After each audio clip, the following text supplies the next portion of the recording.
Ma, ano ba? Ano ba nangyayari sa'yo?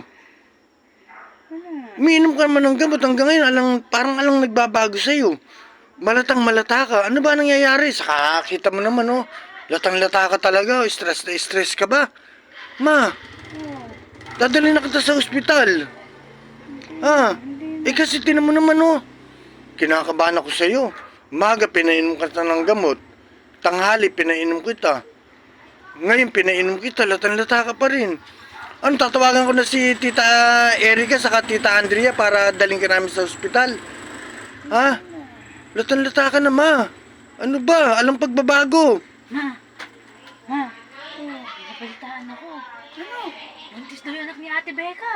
Ano? Totoo? Hmm. Naku, tara, pamalita nga natin yan. Sasabihin ko kay Tita Andrea saka kay Tita Erika. Bilis. Tara, sabihin natin. Diyos ko, kulang lang pala asawa ko sa chismis. Yun lang pala gamot.